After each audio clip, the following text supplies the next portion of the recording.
बप्पा मोरया रे।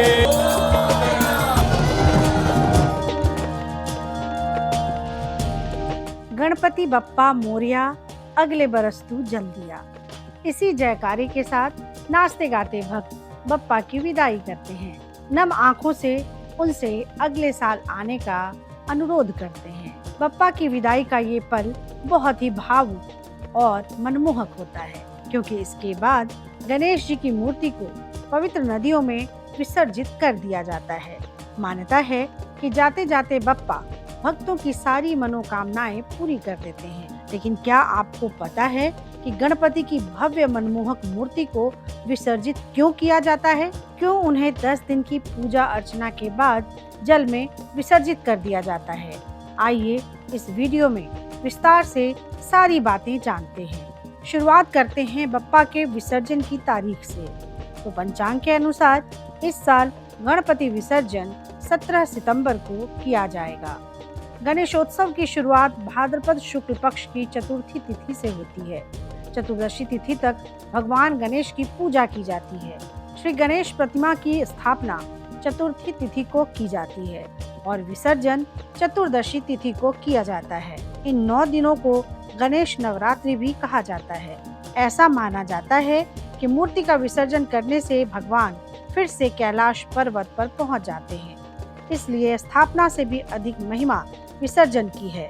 इस दिन अनंत शुभ फल प्राप्त होते हैं, इसलिए इस दिन को अनंत चतुर्दशी भी कहा जाता है।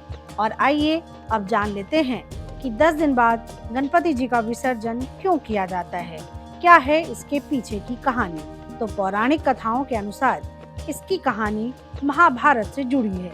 कथा के अनुसार एक बार वेद व्यास हिमालय में ध्यान कर रहे थे, तभी वहाँ ब्रह्मा जी प्रकट हुए और वेद व्यास से कहा कि वो महाभारत महाकाव्य की रचना करें, क्योंकि वेद व्यास एक ऐसे व्यक्ति थे जिन्होंने पूरी महाभारत देखी थी और सभी पात्रों को भली भांति जानते थे। इसलिए इस महाकाव्य की रचना के लिए ब्रह्मा जी ने उन्हें ही चुना। तब वेद व्यास ने एक ऐसे व्यक्ति की तलाश शुरू की जो महाभारत जैसे जटिल महाकाव्य को लिख सके। इस समस्या के समाधान के लिए वेद व्यास ब्रह्मा जी के पास पहुंचे। उन्होंने इस काम के लिए गणेश जी का नाम सुझाया, क्योंकि गणेश जी की लिखावट तेज और सुंदर थी। जब वेद व्यास भगवान गणेश के पास महाभारत की रचना का प्रस्ताव लेकर पहुंचे, तो गणेश जी ने उनके सामने एक शर्त रख दी। उन्होंने कहा कि वो महाकाव्य तभी लिखेंगे जब व्यास उन्हें बिना रुके पूरी कहानी सुनाएंगे, और अगर वो बीच में रुक गए तो गणेश जी लिखना बंद कर देंगे। व्यास जी ने भगवान गणेश की ये शर्त मान ली।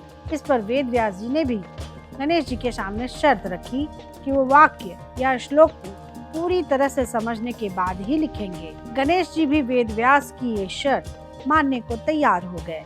इसके बाद गणेश चतुर्थी के दिन से वेद व्यास ने महाभारत कथा सुनानी शुरू कर दी और गणपति ने लिखनी प्रारंभ की। ये कथा वेद व्यास ने लगातार 10 दिनों तक सुनाई। गणेश जी भी उतनी ही तेजी के साथ इस महाकाव्य को लिखते चले गए। 10 दिन बाद जब वेद व्यास जी ने आंखें खोली तो पाया कि इतने दिनों की मेहनत के बाद गणेश जी का तापमान बहुत बढ़ गया है।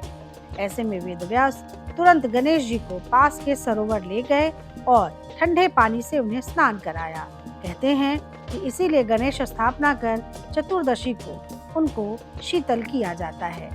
तभी से ये परंपरा चली आ रही है।